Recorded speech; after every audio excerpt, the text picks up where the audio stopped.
eu enxergava uma pessoa pulando lá no prédio e ficava gritando para ele não pular. E aí tinha um amigo meu, o único da turma de 11, que não consumia nada, que estava careca, né? E chegou e falou assim: ô Anderson, o que você está fazendo olhando lá para cima? Não tem ninguém se jogando. E eu gritava: não pula não, não se mata, para com isso. O síndico do prédio foi lá e expulsou a gente do apartamento. Meus irmãos, aquele momento para mim foi a minha primeira sensação de que eu estava acabando com a minha vida. E depois desse acontecido, eu tive uma experiência em Porto Alegre. Eu liguei para o meu pai, porque a gente, quando é jovem, a gente é rebelde, principalmente quando a gente é rebelde, a gente comete a rebeldia, mas se acovarda na hora de enfrentar e falar: eu vou.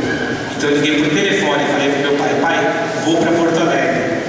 Meu pai: não, você está louco? Não, pai, eu já estou em Santa Catarina, eu estou a caminho de Porto Alegre. E fui. E aí então, meus queridos, eu tive outra experiência de um chamado Encontro Mundial da Juventude, onde a hipocrisia nos levou a um determinado local, onde se dizia que iríamos discutir políticas públicas para a juventude.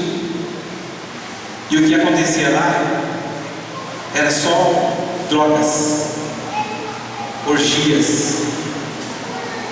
Era verdadeiramente um inferno. E naquele dia lá vai eu passar mal de novo.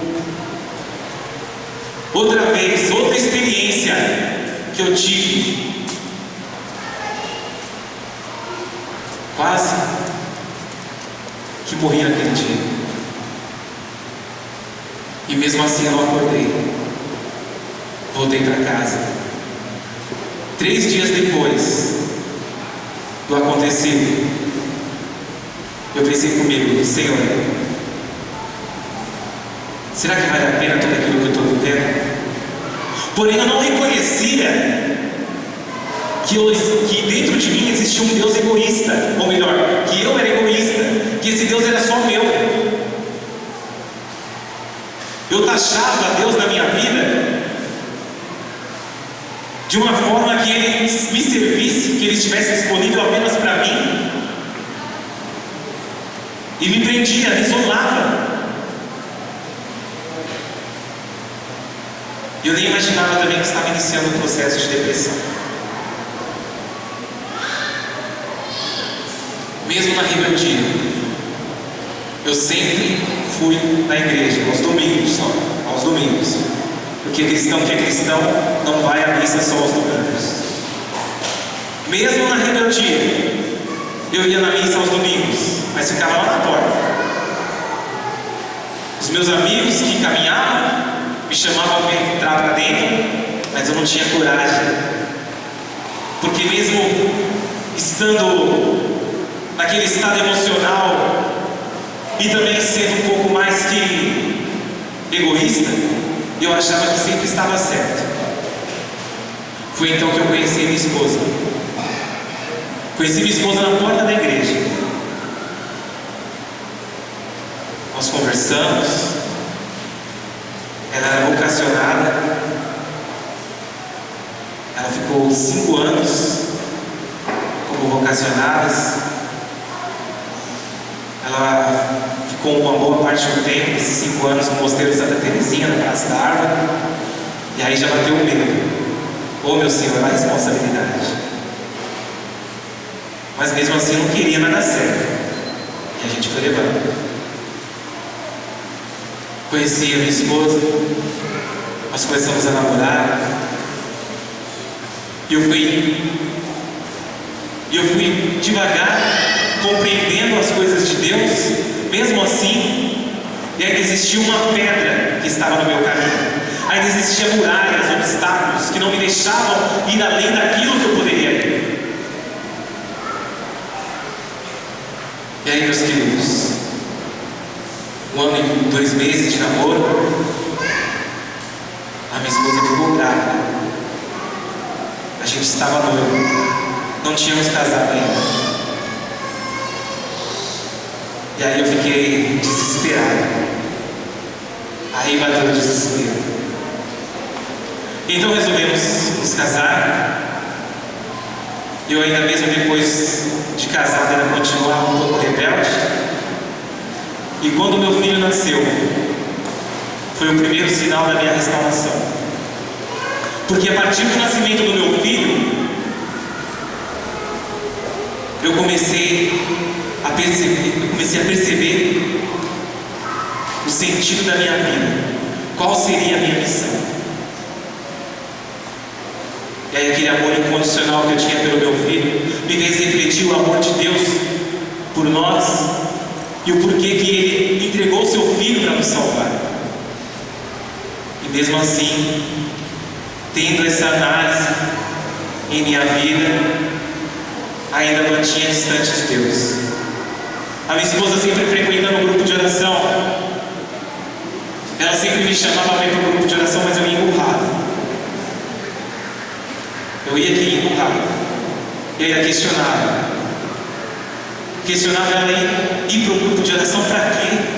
Ficar levantando as mãos para o alto para quê? Não, isso não é comigo. Não, isso não é para mim. Mas eu ia. Emburrado, mas eu ia. E aí da gente, né? Homem desobedecer a mulher, né? Os maridão que estão aí que diga, né? Se não obedecer, o bicho pega. E foi. Mesmo assim, nada tinha me tocado. E aí eu fiquei um período desempregado. Eu estava em casa e Deus agiu na minha vida novamente. Pediu para que eu levantasse naquele dia de manhã e fosse em busca de um emprego. E no estalo eu fui. Na primeira agência que eu bato a porta, o Senhor me proporcionou uma oportunidade de trabalho. Vim fazer um teste na Dura. E antes de eu entrar na Dura, eu conheci o Salmeron no Colégio São José. E aí então o Salmeron foi apresentado pelo meu irmão para mim. Nós conversamos, ele falou de Cristo para mim. E aí nós nos vimos depois de novo na portaria da Dura. E quando ele me viu, aquela alegria, falou: ah, o Anderson, você é irmão do Helder? O que você está fazendo aqui? Pessoal, vim fazer uma entrevista de trabalho. Não, me dá a ficha aqui. Assinou minha ficha e eu entrei para dentro da empresa. E aí, meus irmãos, a gente iniciou um processo de amizade muito bom dentro da fábrica. E eu começava a ver a vida dele de evangelização, a forma como ele conduzia a sua vida, a dedicação que ele tinha, a responsabilidade de evangelizar, de fazer com que a palavra de Deus tocasse no coração daqueles que precisavam.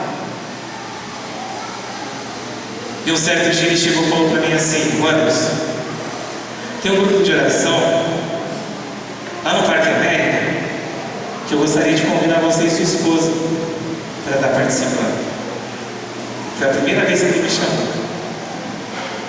Eu falei: não esquenta não, Samuel, eu vou, no próximo sábado eu vou. Não fui. E lá em casa o bicho pegando, eu e minha esposa brigando, a nossa situação virando um inferno dentro